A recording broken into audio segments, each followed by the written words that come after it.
AITA for refusing to give my sister any of my inheritance after she got the $100,000, wedding of her dreams, while I got nothing, and now the family calls me heartless. Throwaway because my family stalks Reddit and would lose their minds if they found this. I'm 29M. I have an older sister, Emily, 34F. Growing up, she was the golden child. Perfect grades, cheerleader, prom queen, the works. I was the quiet, weird kid who liked video games and computers instead of sports. My parents, both mid-60s now, always said things like, "Emily is going places, you need to try harder like your sister." When Emily got accepted to a fancy private college, my parents paid full tuition plus dorm plus car plus spending money, total $180K over 4 years.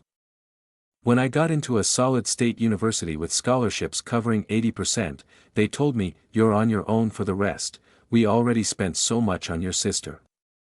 I worked 30 to 40 hours/week through college, graduated with $35,000 in loans, and paid them off by 26. Fast forward. Our grandmother, Dad's mom, passed away last year at 87. She was sharp until the end and had a modest estate. House sold for $420,000, investments $380K, some cash/jewelry equals roughly $900,000 total after taxes/fees. Grandma had a will written 8 years ago, lawyer drafted, very clear. She left $50,000 each to her 3 grandchildren, me, Emily, and our cousin who barely visited. The bulk, $750K after everything, split equally between her 2 children, my dad and his sister/aunt.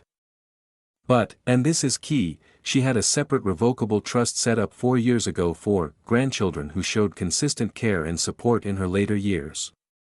She named me as the sole beneficiary of that trust, $280K in stocks/bonds/CDs. Why me only? Because starting at age 22, I drove 3 hours every other weekend to help her. Grocery shopping, doctor appointments, yard work, tech help. She loved FaceTiming me to fix her iPad. Emily visited maybe 5 times in 8 years, always asking for money/loans or complaining about traffic. Cousin visited twice. Dad got his half, $375K, and got hers.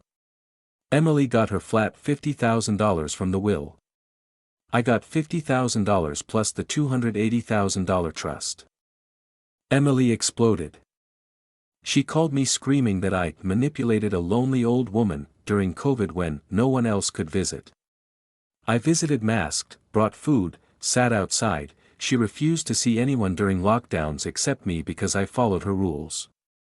She said the trust was unfair because we're family and should share equally.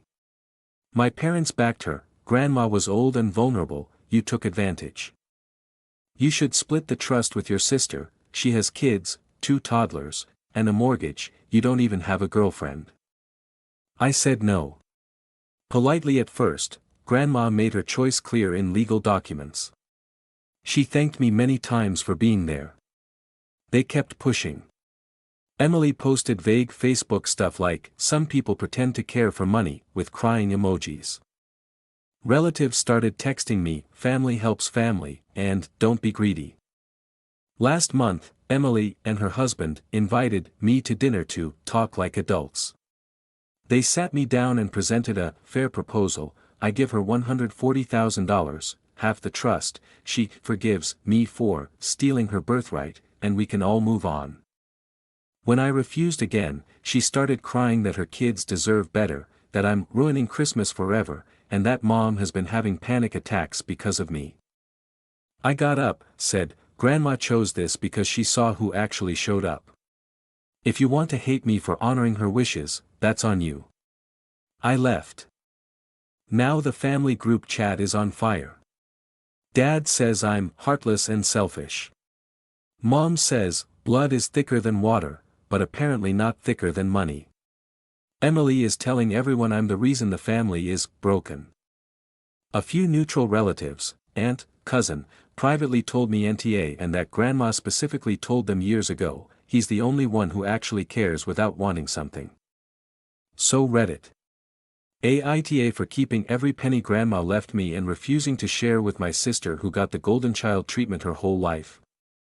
Edit 1 day later, wow, thanks for the responses. To answer common questions. Yes, the trust is ironclad. Lawyer confirmed, contesting it would cost more than it's worth and she'd lose. No, I didn't trick grandma. She added the trust after I helped her through chemo. She had skin cancer at 83, minor but scary. Emily didn't even call to check on her. I'm not rich, the money is going toward a house down payment and maxing retirement since I started late due to loans. I offered, in writing, to pay for one nice family vacation for everyone using part of my $50,000 will portion. They said, that's insulting, we want fairness. Verdict from similar stories, usually overwhelming NTA, with some ESH for not trying therapy, but mostly support for OP.